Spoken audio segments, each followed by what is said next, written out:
Good morning, ladies and gentlemen, and welcome to the FLOWTECH FLUIDPOWER PLC full year results investor presentation. Throughout this recorded presentation, investors will be in listen-only mode.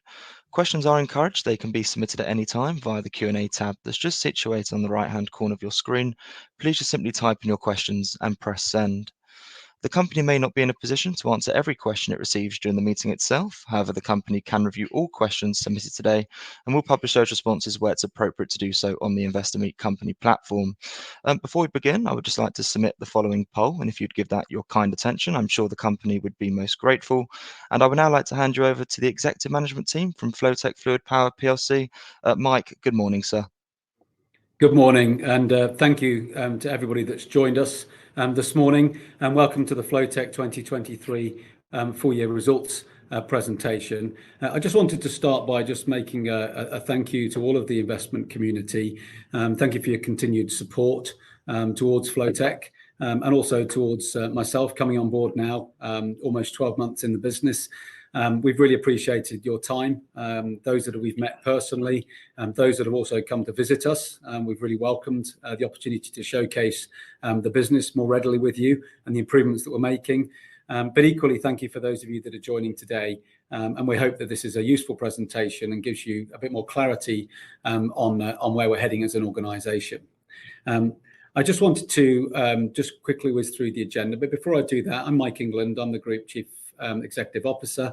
As I said, I joined the business in early April last year, so it's been a really exciting 12 months, and we're looking forward to updating you on the progress that we're making. Russ, would you like to just introduce yourself? Yeah, Russell Cash, the Chief Financial Officer, and I've been with the business for just over 5 years. Great. So in September, we provided a half-year update, and we're going to stick to a very similar agenda. So just a very quick overview from myself. Russ is going to just give an update on the last year's financial performance for 2023, and then I'm going to spend some time explaining a bit more about our performance improvement plan, which we put in place in half 2 2023, but more importantly, just talking to you about some of the progress that we're making, because we're very confident that the work we're doing and the direction we're travelling in is certainly starting to deliver some more positive results.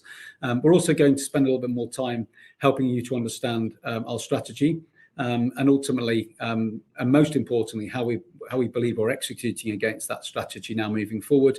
And then we'll just conclude with some current trading and outlook statements at the end. If I just spend a moment talking about FLOWTECH.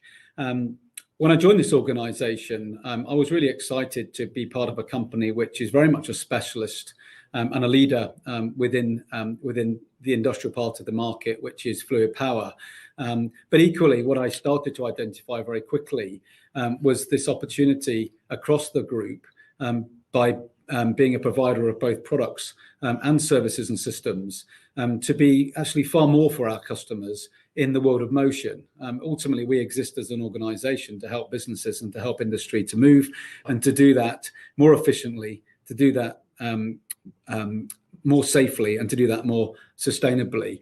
And I'm really excited to be talking a little bit more today about our journey towards One FLOWTECH. We're currently in the process of rebranding the whole company under the FLOWTECH A World of Motion brand, and creating a very strong identity in the market. And so you'll start to see very much a different look and feel of the business as we go forward. And some of the imagery within this presentation is just a guide towards the fact that we as an organisation are always with our customers, always supporting motion across industry. And we do that as a business, whether that's sourcing the right product through a very capable high service distribution part of our business, but we also do that by designing and installing and building complex engineering solutions. And so we really can help our customers to deliver end-to-end technical solutions. And we're very proud of that as an organisation, and we want to make that much simpler to understand, including our value proposition, which I'll come on to a little bit later on.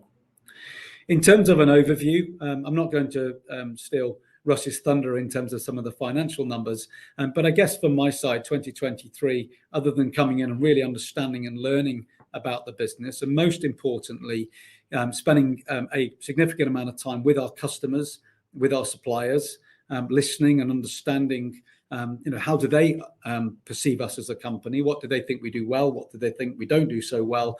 And ultimately making sure that we become a much more customer-centric, customer-first organization. For me, this has been all about fixing the basics and really trying to identify and unlock near-term self-help opportunities that can drive improved performance, whilst at the same time recognizing that we've got some foundations that we need to build to be able to give us the scale that we need to drive accelerated growth in earnings, which we certainly feel that there's good opportunity here to do.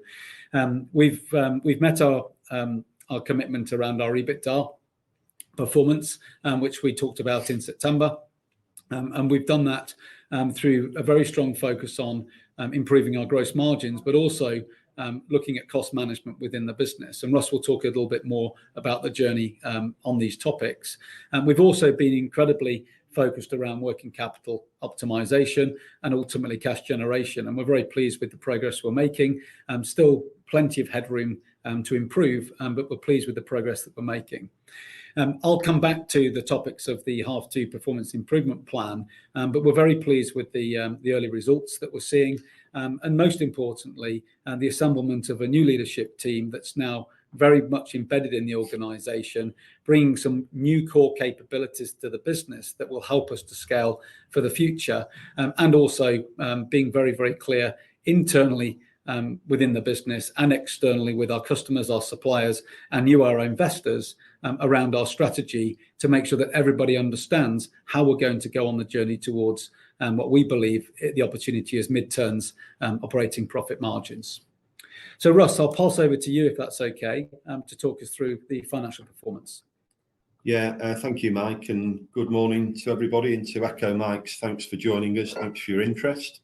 So as I briefly said, I have been with the business for just over 5 years.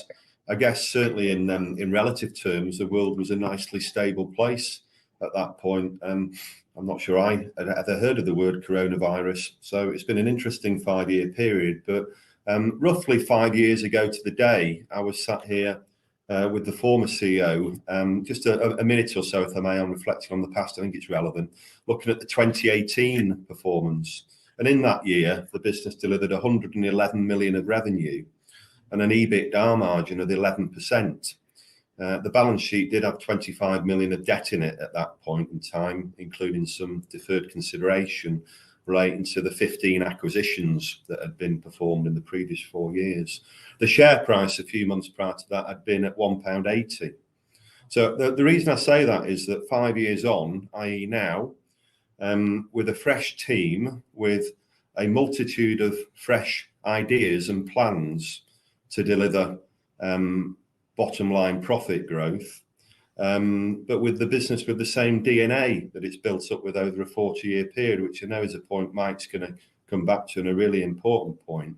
There is absolutely no reason why this business cannot get back to that 11% EBITDA multiple, and actually materially beyond that. Our stated ambition is to achieve a mid-teens profit margin, bottom line profit margin. So, we've got the confidence in our ability to do that. So that's a little bit about the past.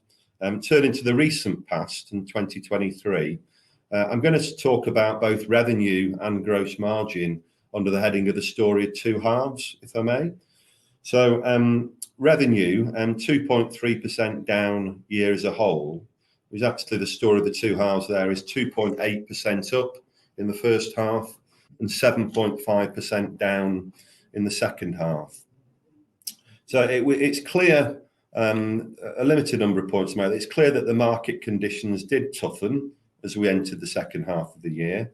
That manifested itself in certain of our OEM customers reducing the volume of orders. I can see a question coming through actually, so I'll address that now. But so that the business temporarily declined, but it will come back, and at least in some of those cases, there are already signs that it has come back. So that customer has not moved away from FLOWTECH. It's just sort of reduced its order requirements for a short period of time. Over and above that, so the market toughened. Certain of our customers sort of fell away in terms of the short-term demand, but there is no getting away that we did score some own goals within our GB product distribution business, the heartbeat of our business that traditionally has delivered significant return on revenue metrics, 20%, if not more, back in the day. And interestingly, its sister business in the Benelux continues to deliver those sorts of margins. The good news is that we definitely believe that we've diagnosed what were the root cause of the problems were, and therein lies opportunities for us to not only get back to yesterday's revenue levels, but to build beyond that. In terms of the gross margin, again, given I've been in the business 5 years, I've therefore done 10 of these presentations, including the half years. And I, for some reason, remember saying that the gross margin has varied between 33.8 and 35.7% in that 5-year period. So it's obviously brilliant to be able to deliver a message for the year as a whole that the improvement is 111 basis points. But the even better headline beneath that is the first half figure was 35.5%. And the second half, 38.3%. I'll say that again, 38.3%. So put another way, we exited 2023, we entered 2024 with a gross profit margin that's 3 or 4 percentage points higher than the typical gross margin that we've enjoyed in the previous 5-year period. So, you know, the overriding message, I guess, on the P&L is that whilst the market hasn't been our friend, I think we've been friends to ourselves by controlling that gross margin quality. And that's underpinned by the input from a number of my new senior leadership team colleagues, to be fair. The other area that, of course, we can control is our overhead base.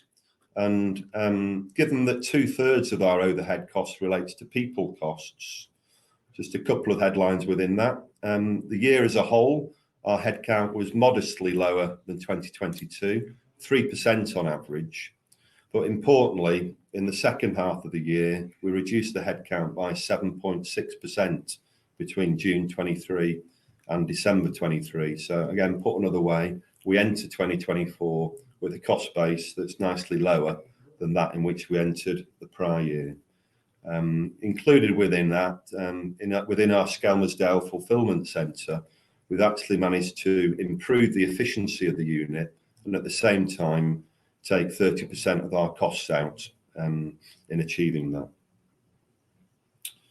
So moving on to the cash generation, I guess whilst underlying EBITDA has been £2.2 million lower, the fact that our cash generation is £3.2 million higher, fairly obviously, and I'll come on to a debt bridge in a couple of slides' time, fairly obviously represents the fact that our ability to control working capital has eased in 2023.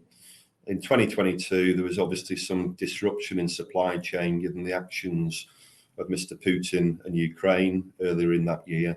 But pleasingly, you know, supply chain stability has returned, is returning.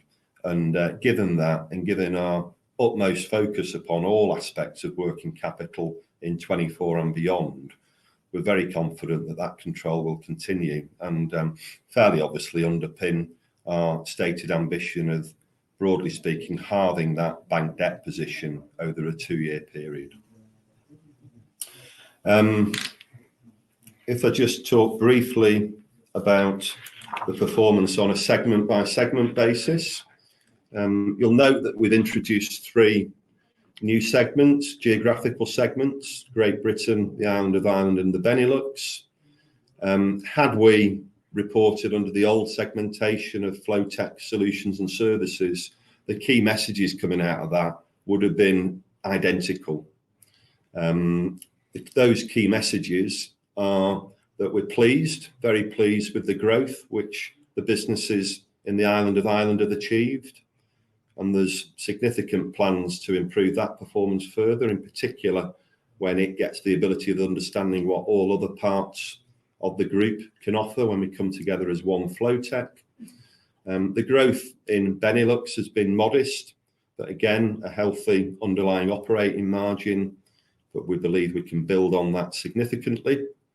But without a shadow of a doubt, the problems which we have already begun to address and which will come through strongly, I believe, is in Great Britain, and in particular within the product distribution part of the business that used to enjoy those 20% return on revenue measures and will get back to those sorts of levels. But just before handing back to Mike, in terms of the movement in the debt in 2023, if you're old-fashioned like me, you talk about bank debt, which reduced by 1.3 million. If you're slightly more fashionable, you include the lease debt, which reduced by 1.2 million. So take your pick. The debt either reduced by 1.3 million or 2.5 million. Those red boxes do add up to £8 million. There's clearly not a lot you can do about having to pay tax and interest and lease liabilities. We choose to pay the 2.2p dividend, and we choose to invest in capital projects. In 2023, that figure was 2 million. Pleasingly, the green bars, the cash profit, and supported by the working capital initiatives, outweighed that. And if I was to look forward to what will that graph look like in 2024, in a nutshell, I'd say that the reds will be bigger because we're planning to spend more on capital projects and for all the right reasons, for the greater good. But equally, the green boxes will be bigger, and in particular, it comes back to that focus on working capital. And for those that have seen the guidance in the marketplace, the old-fashioned bank debt number, as I said briefly before, is set to halve over a 2-year period. I think the number, to be precise, is 7.1 in the marketplace, as opposed to the starting point of 14.7. So I'm sort of 5 years on from joining. As I said, coming back to my real headline, I think we've got a refreshed team with a whole host of ideas, a multitude of opportunity to grow the business, and within each of those baskets, subcomponents of each, which I'm in danger of stealing Mike's thunder now. So that's a segue to handing back to Mike. Thanks, Russ. So let's get into the performance improvement plan. So I guess coming into the organisation last April, having been a customer of FLOWTECH, a competitor to FLOWTECH, but also a supplier into FLOWTECH over the years, and having spent over 27 years in industrial distribution, I guess I had a fairly good understanding for the FLOWTECH business. What I hadn't really understood as clearly was the construct. And actually, whilst this business has 40 years plus of a very, very strong reputation in the market, actually it's also gone on a journey through lots of acquisitions, 2014 to 2018, and has a degree of complexity within the business, and has been going on a journey to see how it can drive more synergies from those acquisitions, but also harness the opportunity within the group and unlocking the real potential. So from my side, quite quickly, and getting out and seeing customers, talking to key strategic supplier partners, and really just most importantly, sort of talking to our people on the ground, it became very evident that there was some low-hanging fruit, self-help, and just some fundamental basics that we need to put in place in order for us to be able to take this business to the next level and ultimately improve our earnings and value creation. And for me, at the heart of that is creating a more customer-centric, a leaner and more scalable platform for growth. And I introduced this framework back in September, and very, very simple in terms of its construct. The first is being simple, to simplify the business. The second is becoming much more customer-centric. This is very much around driving decision-making and activities much more around the customer, but also getting into that growth focus and putting in the right ingredients to drive greater growth within the organisation. And scalable is getting back to doing the basics brilliantly, whilst also looking at the efficiency of our operations and looking at our technology infrastructure, so that as we do grow to the future and we look to expand this organisation, we've got the infrastructure and we've got the basics in place to allow us to project from. So what I'm going to do here is I'm just going to take you through just some examples, and for each of the three, I've picked out three what I think to be, some of the bigger areas where we've been focusing on. And for each of the three, we're going to talk about what needs improving, what we've done to improve, and ultimately some of the results so far. And we say the results so far because this is a continuum. It doesn't stop. The performance improvement plan continues, but we're pleased with the progress in a number of areas. And in simplicity, I'll just start with what's written at the bottom.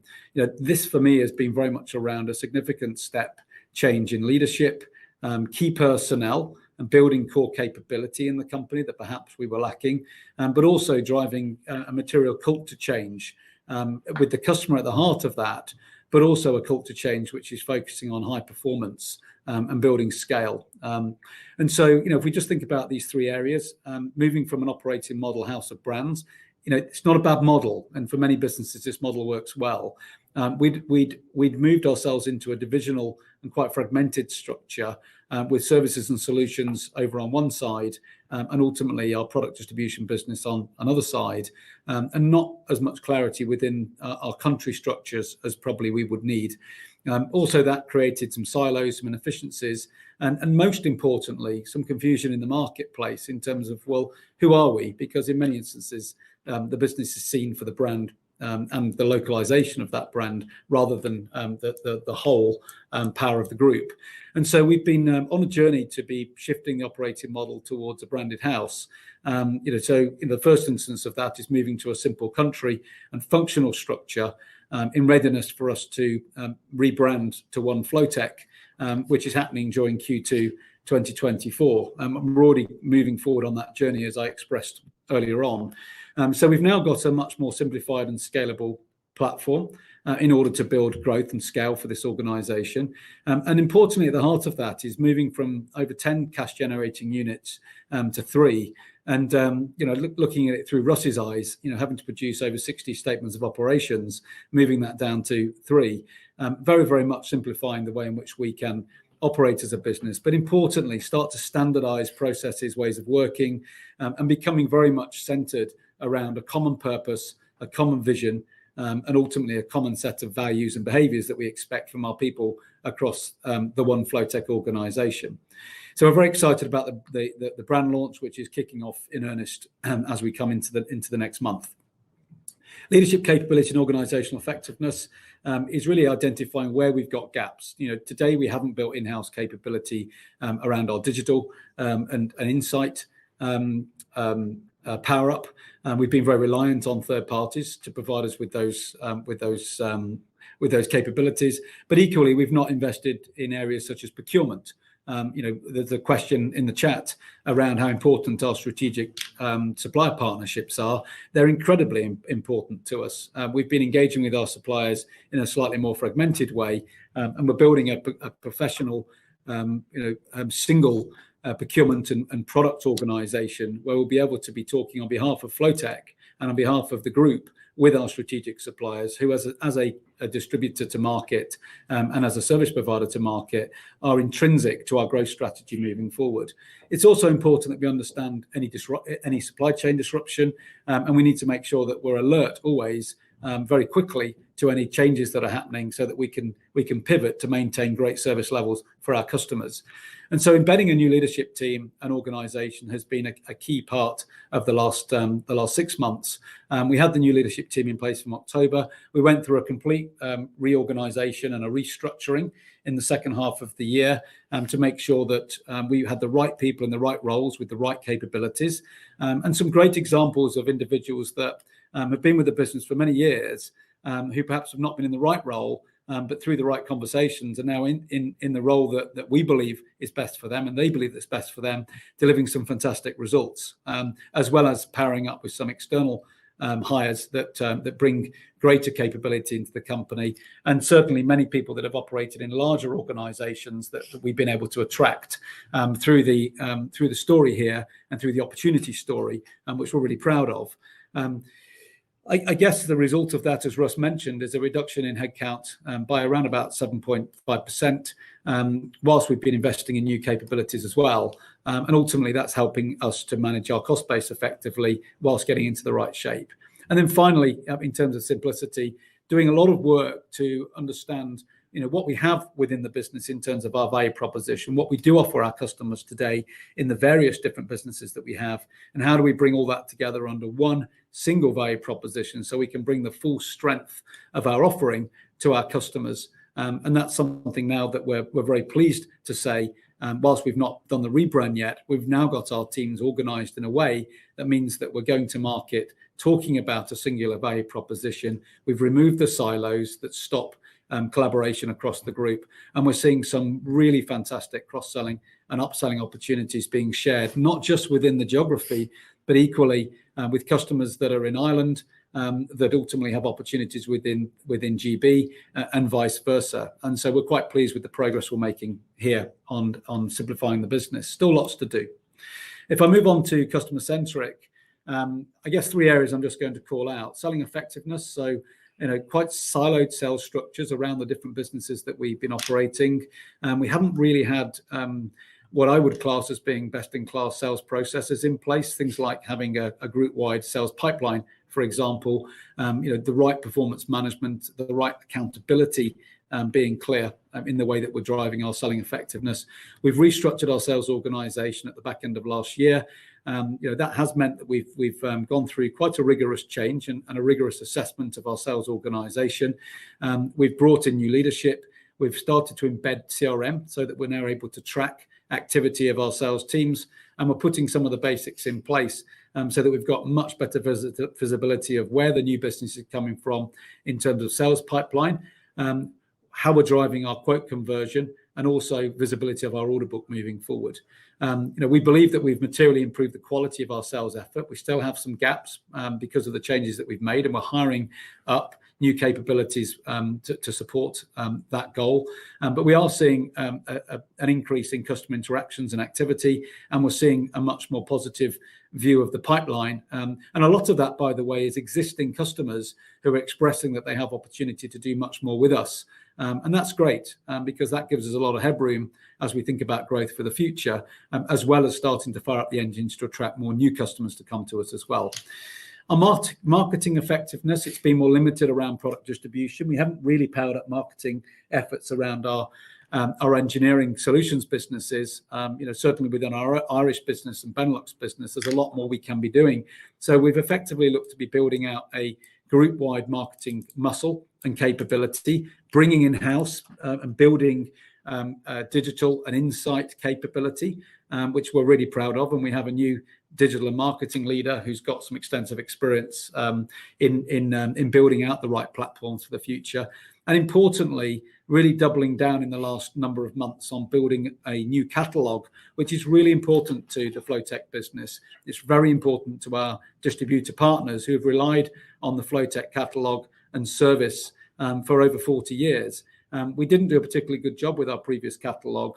Our customers have given us that feedback, and we're really excited now to have over 40,000 catalogues on order from over 100 of our distributor partners, which I think is a testament to the changes that we're making, but also the confidence in the brand and in what we stand for. And we're really excited to be launching that in later April. But also we've done a lot of work to assess where we want to get to with our digital strategy. We've now put that in place very rigorously. We've assessed our journey map there, and we're looking at a digital replatforming project, which is in flight with phase 1 launch of that in Q3 2024. And our focus initially is on creating a very strong white label website opportunity for our distributor partners, whilst building out the capability to replatform our existing web environment. And then on customer care, something that I'm personally very, very passionate about, which is really how are we measuring and understanding customer satisfaction? How are we ensuring that we're managing end-to-end sales and after-sales support, and in particular dealing with customer complaints and putting the right processes in around that? We've powered up with leadership within our customer services environment, and we're making some very good progress. Customer complaints are down at the end of the year by over 50%, and that's continued through January, February, and through this month. And we're really proud of that because that frees up our teams also to be much more proactive in the way that we want to operate with our customers. And we've also now started work with the Institute of Customer Service to start looking at customer satisfaction metrics. We've done some surveys before Christmas, and at the end of the year, our satisfaction index was at 73.1, which is actually quite pleasing given where we're coming from. But we've still got a long way to go. But we do have a benchmark now, which is part of the story here. So vastly better performance measurement and accountability, and very much listening and understanding our customer feedback, so we can feed that directly into our strategy and the work we're doing. And then on scalability, this is about doing the basics brilliantly. In industrial distribution and services, it's all about doing the basics brilliantly. We operate with over 2,900 suppliers. We're carrying over 30 million of inventory, and we're carrying over 70,000 lines of stock. And we need to make sure that those are accessible to our customers. And we do talk about very clearly next day delivery up to 10 o'clock at night, certainly if we look at our UK product distribution business. And so that's something that our customers wholly rely on. Our stock availability we had let slip. We were seeing that the availability of our fast moving products, top 15,000 products, are making up 60% of revenue within our product distribution business, had slipped and had dropped down in July to around 88%. That means that 12% of the time we're not getting it right, or the product is not available, which isn't good enough. We did make a decision to invest in over 1 million of fast moving stock to recover the service, and we're very pleased that from December our availability on our fast moving products is back up at 97%, which is best in class and where we would expect it to be, and it's stayed very, very rigorously there through the first quarter of this year. I'm also pleased to say that whilst we have invested in over 1 million of inventory in order to recover that service, what we've also done is done a lot of work to also manage our working capital down. And in the first quarter of this year, we're seeing some very good progress in reduction in working capital. Underpinning that as well as operational effectiveness, making sure, particularly in our GB fulfillment centre, that we're driving greater efficiency, that we're making sure we're increasing our pick accuracy, and making sure that the goods that do go to our customers are going out on time in full, but ultimately that the quality is there. We've stepped up leadership in this area. We've done a lot of restructuring in the way that we operate our material flow and processes within our UK fulfillment centre.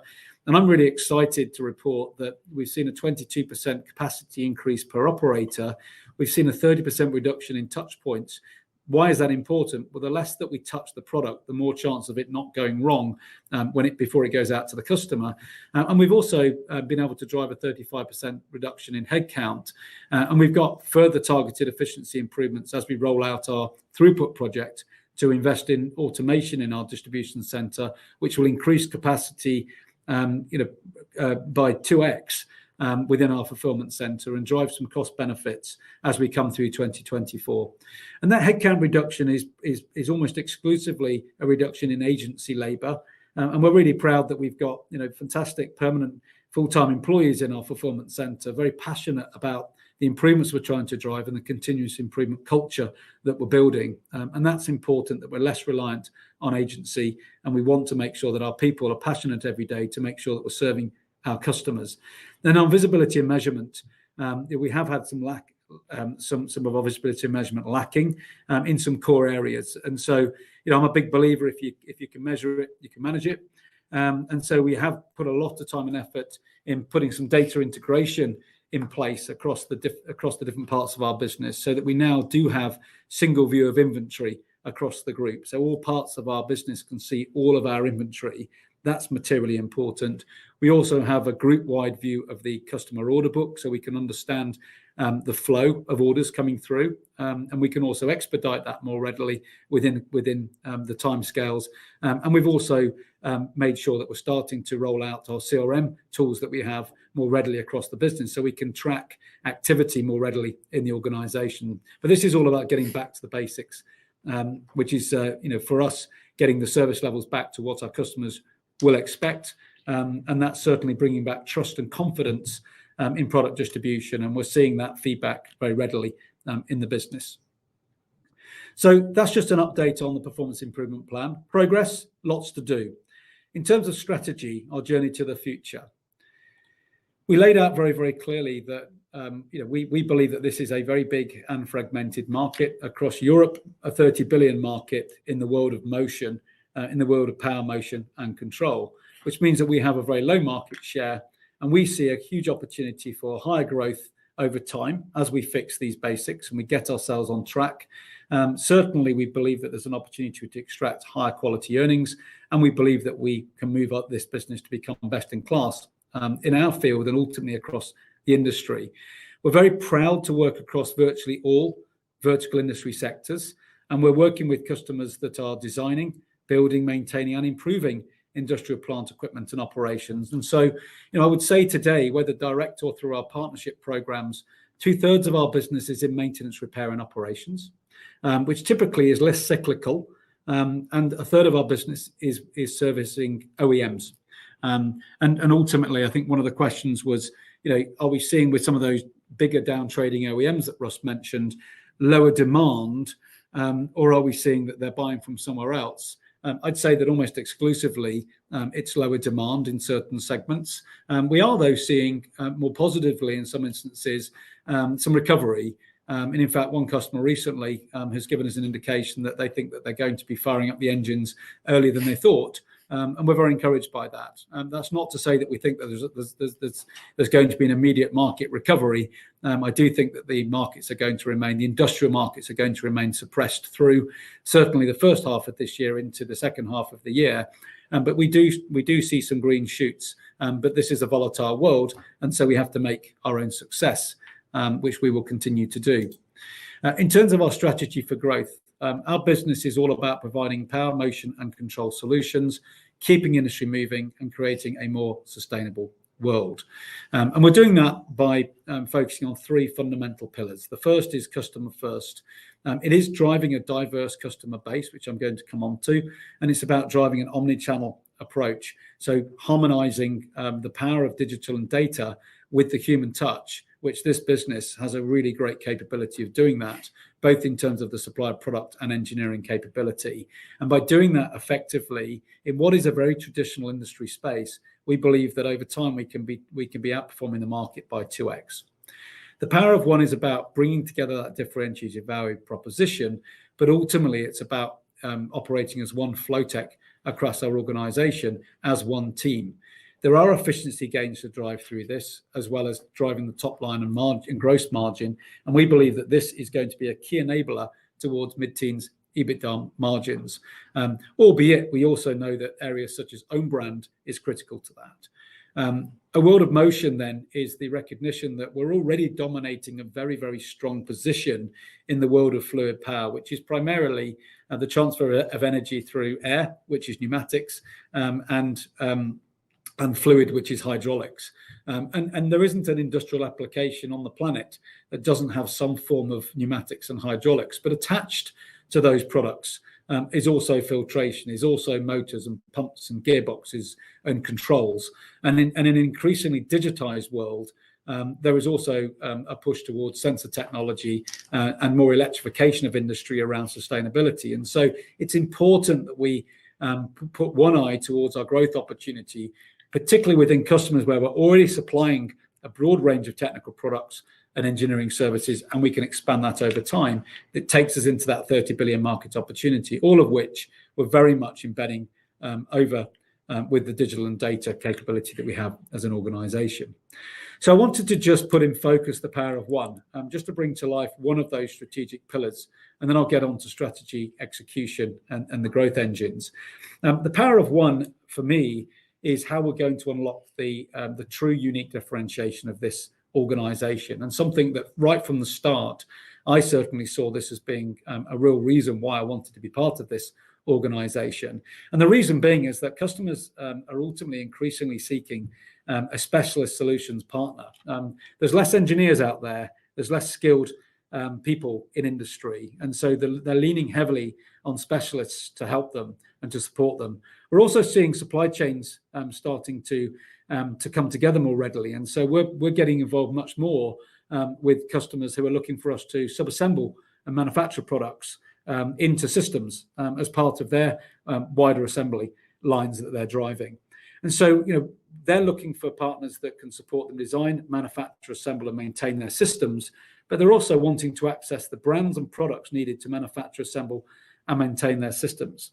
And I believe that the secret sauce for this company is having the products, so we can supply, kit, and modify a very vast range of products across what we believe to be some of the biggest brands in the industry.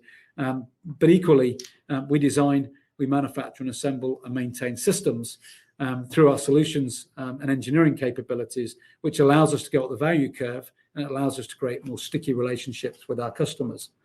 The primary channel for this business is very much through our distributor network and our partner network and our service provider network. It's something we've been doing brilliantly for over 40 years. This gives us an enormous reach to market. And by working with our distributor partners and our service providers and having capabilities such as white label websites, white label catalogs, and even putting our distributor labels on the boxes that are going to their customers, this is a unique opportunity for us to partner and work very much together to support them in supporting their end user customers. We also work directly with original equipment manufacturers across the group. Sometimes that's through the distributors and partner network, but also that might be direct with original equipment manufacturers. And that increasingly takes us into the design, manufacture, and assembly of and maintenance of systems. And then where it makes sense to do so, we will work directly with end users. But we won't do that in the sense of creating channel conflict with our distributors and service providers. And actually, by bringing ourselves together in a simpler operating model, by having one sales organization across the organization, this does also allow us to control much more our channel strategy to market. And as we digitize, we can manage that much more effectively through the channel going forward. Over the course of the next month to 2 months, we're bringing together over 17 different brands that we operate across in GB, the island of Ireland, and the Benelux. And that's going to come together all under one FLOWTECH, a world of motion.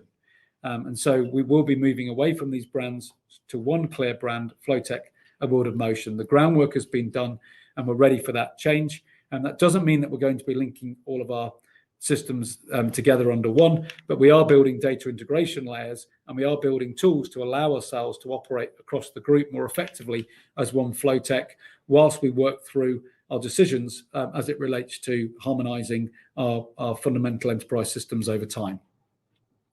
And with that, we're also launching to market a very simple value proposition that brings together the unrivaled choice of high performance brands and products with a huge expertise that we have across power, motion, and control with our people and our engineering capability, the deep sector knowledge and specialism that we have across the organization, bringing together the design and engineering expertise and the in-house capabilities that we have through our engineering solution centers, our FLOWTECH engineering solution centers, as they will be branded, and our aftermarket services and support packages to help our customers in the maintenance, repair, and operations world.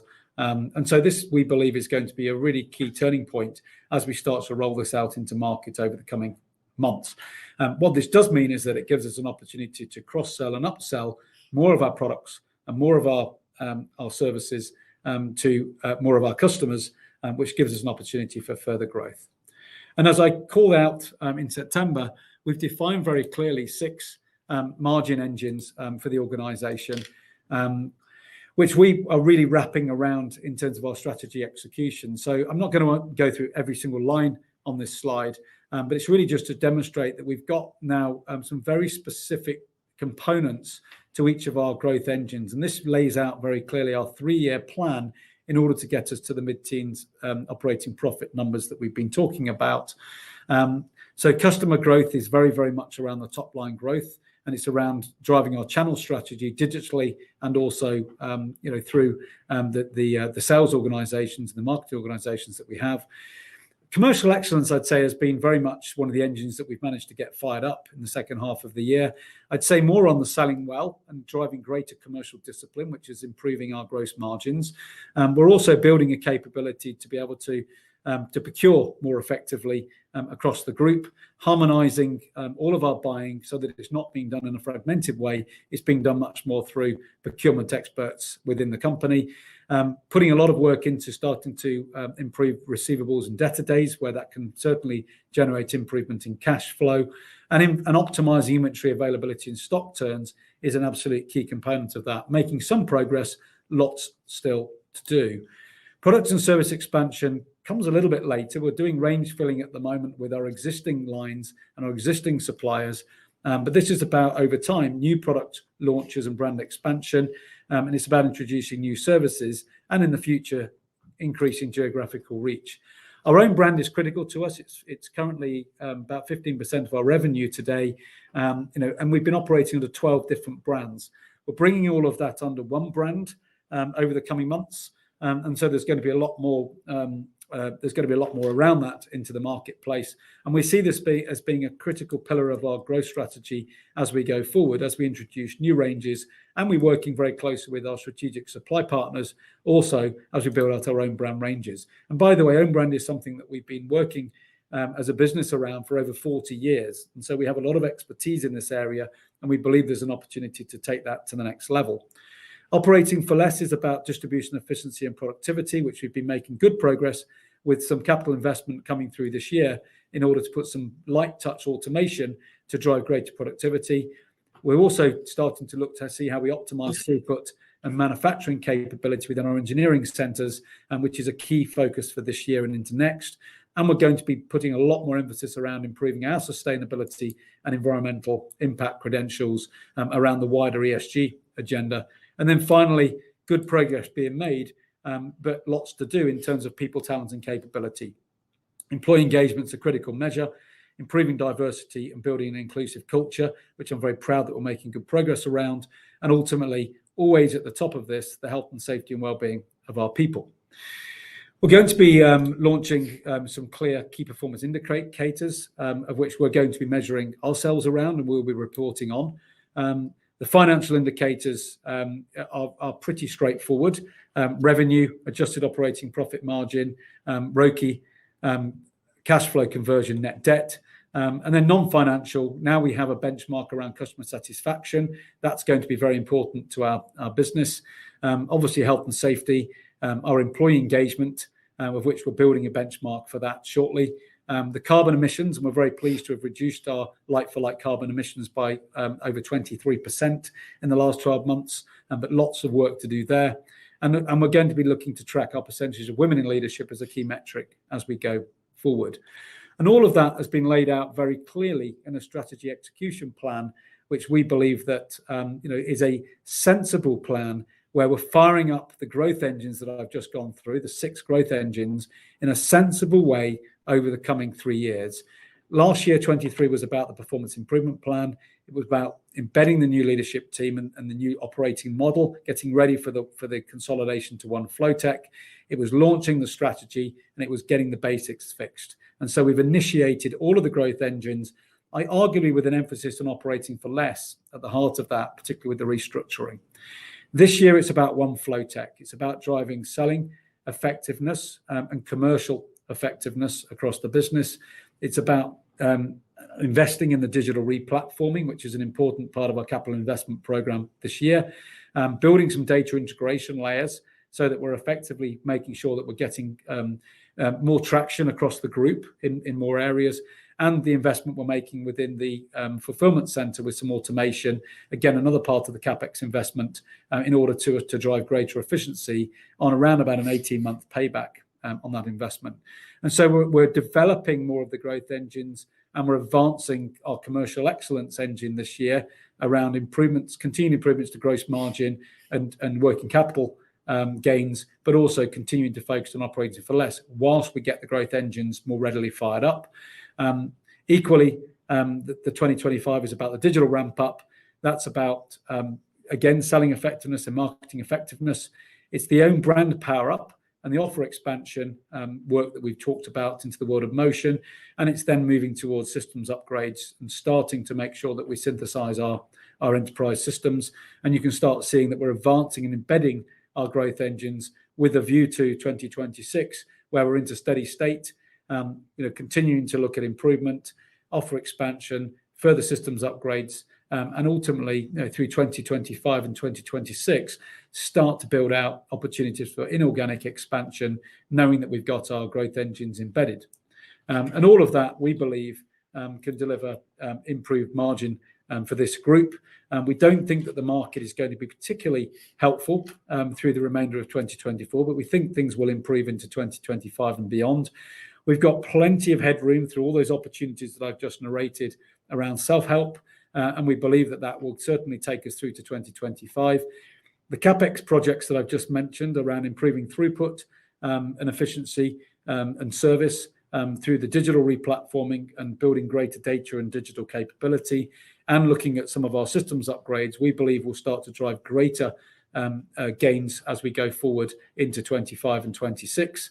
And all of that, we believe, combined, takes us from our current EBIT margin up to what we believe to be accelerated growth in earnings as we get through 2025 and through to 2026. And so, today, we're very much passionate about this being our execution plan, and the team are very, very focused, are incentivized around executing against this plan. A word to ESG. We've been focusing very much on setting in place our ESG focus and embedding that across the business. I'd say that we're still quite embryonic. We have seen the reduction in carbon I mentioned. We have been increasing quite significantly waste being recycled, both hazardous and non-hazardous. And we've also been doing some work to make sure that our fleet is now over 50% hybrid and electric. And so, some good results there. From the people side, we've had 0 RIDDORs, and our near-miss reporting on health and safety incidents has increased by over 100%, something we're really proud of. That's a big cultural shift for the company. We've now got over 50% of the top tier leadership are women, and I'm really proud that we're starting to be trailblazers in this industry to make sure that that whole piece around diversity and inclusion is being driven through very actively. And we're increasing the number of training activities attended by our people, and we will continue to invest in our people for the future. And on governance, we're reviewing all of our group policies as we move towards One FLOWTECH, and we're looking at our governance and our processes across the business, and we'll be launching new policies across the group in Q2 2024. And at the heart of all of this, just in summary of strategy, is culture. Some say that culture eats strategy for breakfast. I do believe that it does. Just some examples here really on our determination to make sure that we're putting a purpose-led culture and One FLOWTECH and our people at the heart of what we do. Over on the right-hand side, we brought our top 50 leaders together for the first time a few weeks ago to really launch our One FLOWTECH purpose, our vision, and certainly the values that we as leaders are committing to work towards, that really sets this business apart in terms of driving a progressive, inclusive culture where everybody is being aligned around common incentive plans and common objectives, all working together for the good of the company. And that's very much aligned on the incentive plans for every single employee in the company around EBITDA and debt as a key component across group incentive plans. And then just a bit of fun really on the left-hand side, bringing our customer consciences into the business and having actual customers with us in our meetings that we can take into our meetings. So we've always got our customers at the heart of what we do. And we got our employees to draw their customers and their customers' needs. And we had them made up to 26 life-size customer consciences. I'm having a bit of fun in the business, but the serious undercurrent here is, if we're not delighting our customers every single day, then we're not going to succeed as an organization. So that just brings me now to the current trading and outlook. I think it's a fairly simple message. Current trading is in line with expectations. We feel very confident that despite industrial markets remaining pretty suppressed and those headwinds will continue, this is about making our own success. We've got very, very clear focus on the performance improvement plan initiatives that are embedded now in what we're doing. We expect continued improvement in gross margins and further efficiencies to be delivered, and we're certainly seeing that in the first quarter of this year. We've got a positive recovery happening within product distribution in GB, which has been a key focus, and the benefits there also of the improved service levels that we've spoken about, but also the launch of our new catalogue and the enhancements to the websites that are coming on stream are all indicators towards getting ourselves back on track, but actually beyond on track. Those self-help opportunities that we've been talking about, the rebranding to One FLOWTECH in Q2 2024, we believe unlocks further synergies, and also it starts to accelerate those cross-selling and upselling opportunities for our customers. And we believe that many of the foundations now to recover performance and scale have been put in place. There are some bigger CapEx projects that I've just called out, but we're very confident that 2024 will be an important turning point for FLOWTECH for the future.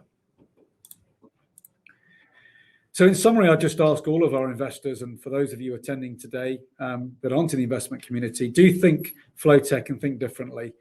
We very, very much are a business which is on track to be moving to the next level, and we're putting ourselves around this world of motion, being very customer-centric for the future. And I guess that leaves us now to questions, which we're very, very happy to take in the time that we have remaining. Perfect. Mike, Russell, if I may just jump back in there, and thank you very much indeed for your presentation this morning. Ladies and gentlemen, please do continue to submit your questions just by using the Q&A tab that's situated on the right-hand corner of your screen. But just while the team take a few moments to review those questions that were submitted already, I would like to remind you that a recording of this presentation, along with a copy of the slides and the published Q&A, can be accessed via your investor dashboard. Russell, Mike, as you can see there in the Q&A tab, we have received a number of questions throughout your presentation this morning. And thank you to all of those on the call for taking the time to submit their questions. But guys, at this point, if I may just hand back to you to read out those questions and give your responses where it's appropriate to do so, and then I'll pick up from you at the end. Thank you. Great. So Ian, I think we covered off the strategic supplier partnership piece. Ben, I think we talked about, we've talking about those bigger OEMs, and we've covered that off as well. Ben, you've asked about how we're leveraging customer feedback to refine your operations and customer service strategies. Can you provide examples? Well, as I would say, certainly from the second half of the year, we've been working with the Institute of Customer Service. We've done a series of customer surveys across the UK market, across the island of Ireland, and across Benelux. And as I said, we've now got that customer service index benchmark. But more importantly, we've got pages and pages of customer feedback. We know very, very clearly what our customers like. We know what they don't like. When we talk about own goals, I think we know very, very clearly where we've perhaps scored them. And we've been leading all of that into that performance improvement plan to make the improvements there. So, we'll continue to share that customer feedback, but that's very much at the heart of the business. Just in relation to, I think this is a great question, Gary, how is the execution of the Wolf strategic plan progressing, and what are the key milestones achieved to date? How are these milestones directly contributing to expected EBITDA growth? So for those of you who don't know, just a very quick story. Internally within the business, we came up with a really simple formula, which was using the flow from FLOWTECH, the F being fabulous performance or financial performance, and that being equal to the L being love our customers, the O being operational excellence, and the W being creating a winning team. And Russ here had a wonderful epiphany actually one day and said, if you reverse flow, you get the wolf. And we sat there for a minute and we smiled. And I Googled the wolf, and I realized that it is the apex predator in its territory by which it lives. It is one of the most resilient animals on the planet, highly intelligent, highly resilient. It hunts in packs, and it also looks after and protects the pack, supports the young, and looks after the elders. And so we decided that, as part of our internal strategic execution plan, we would introduce the wolf. And we're also using the wolf very much to epitomize the culture that we want within the organization. And so thank you to Russ, really, on my behalf, for turning flow into the wolf.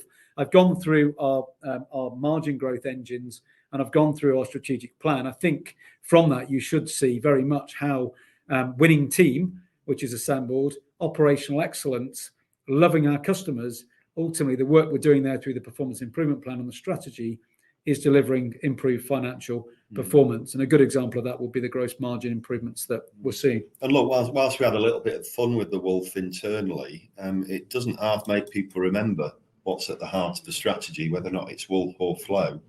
And it is embedded into everyday life there. There's a little bit of Derren Brown imagery going on around the buildings, to be honest. So we're reminding ourselves constantly that the characteristics of the wolf aren't actually bad characteristics to have at all. And it just goes to prove that old-fashioned accountants do occasionally have creative moments. Yeah, thanks, Russ. Brilliant. Look, on people matters and also linking that to inflation, where there's a good 2 or 3 questions around inflation. The first question on people: how do you retain your skilled resource? For me, I believe very, very strongly, whilst we have to look at some of the basics in terms of making sure that we're market competitive in terms of our pay, and ultimately that we harness and we build the right development pathways for our people. Ultimately, it starts with culture. More and more, and we saw this through COVID, people more and more are making choices about the type of organization that they want to work for. And that starts with association with the purpose of that organization. I'm a big believer in the Simon Sinek starts with why. You have to understand why you exist as a company. We exist to help the world to move. We help it to move more safely, more sustainably, and more efficiently. I think that's a great reason to get out of bed every day. And we're very much bringing that purpose and that vision to our people across the organization. And then it's about creating immersive culture. It's creating a safe environment for our people. Big believer in servant leadership, so less hierarchical in terms of leadership and more the fact that everybody's in it together, aligning our incentive plans and objectives so that we're creating an environment where our people can thrive, and underpinning all of that, making sure that we recognize where we've got some pinch points. It's not easy. There is a shortage of skilled engineers in Europe. I won't say the UK, in Europe. It's a real problem for industry and it's a problem for us. And so we have to make sure that we're working really hard, not only to bring the best into the industry, but also to make sure that we retain them. And that's in part about giving them, opportunities to thrive, but also creating environments for them to be able to enjoy the work that they do with their colleagues. Lots of work to do on cultural change.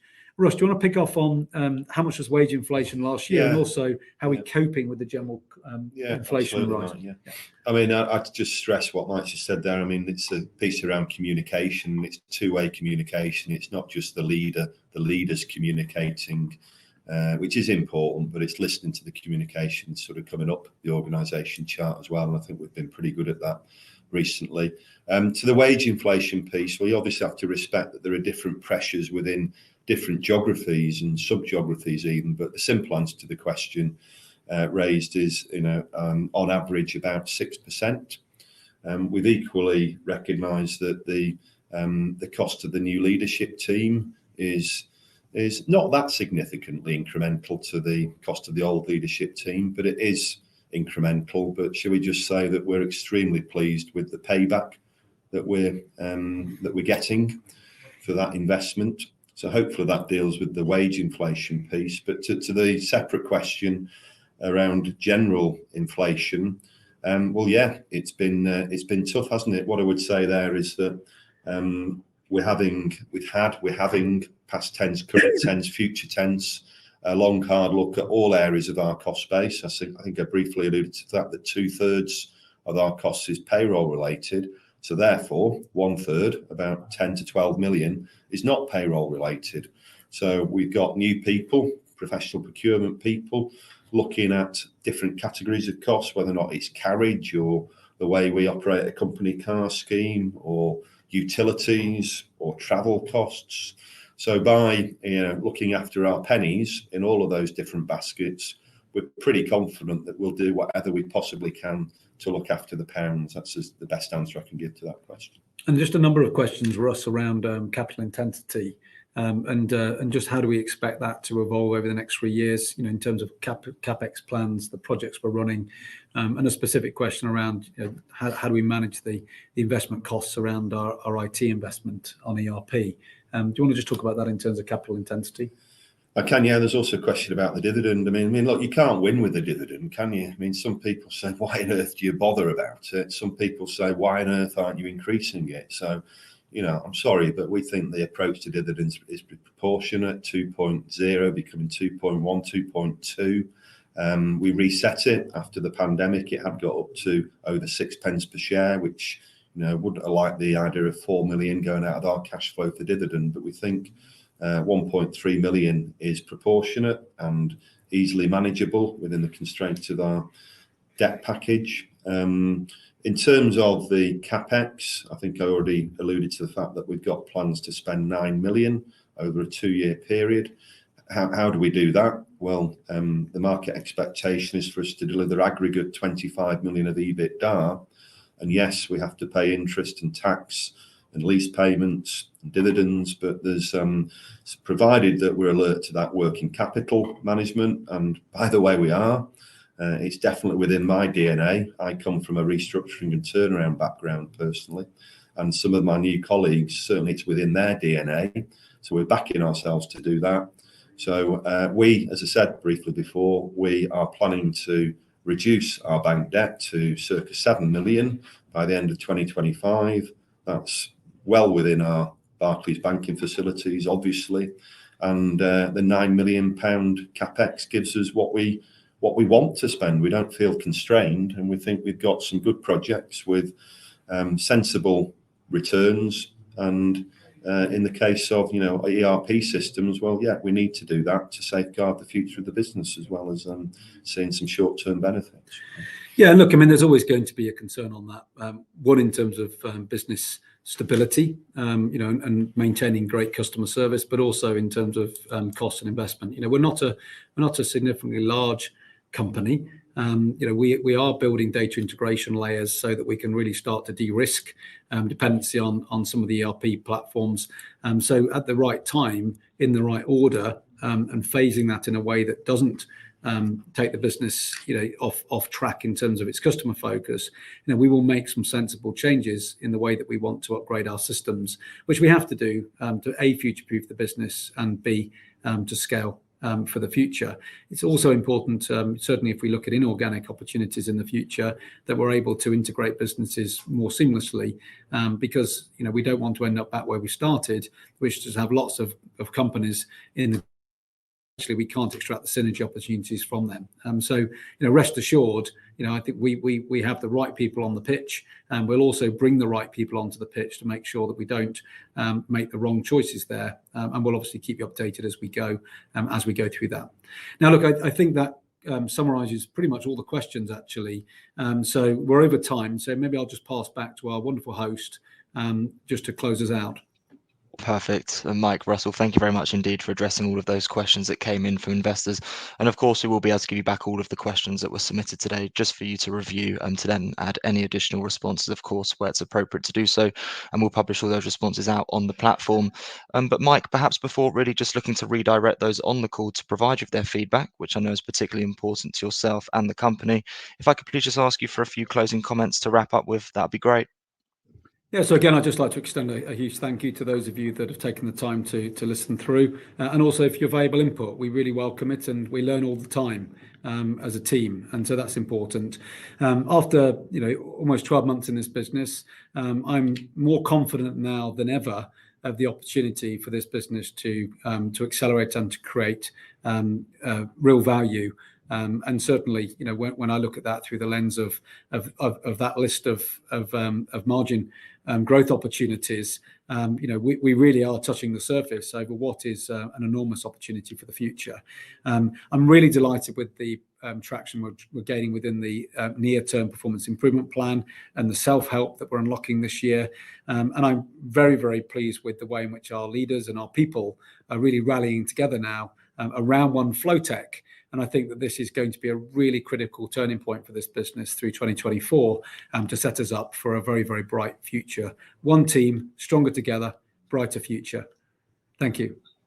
Perfect, Mike, that's great. And thank you once again for updating investors this morning. Could I please ask investors not to close this session, as you'll now be automatically redirected for the opportunity to provide your feedback in order that the management team can really better understand your views and expectations.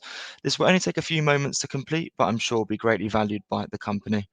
On behalf of the management team with FLOWTECH Fluid Power PLC, we would like to thank you for attending today's presentation. That now concludes today's session. So good afternoon to you all. Thank you.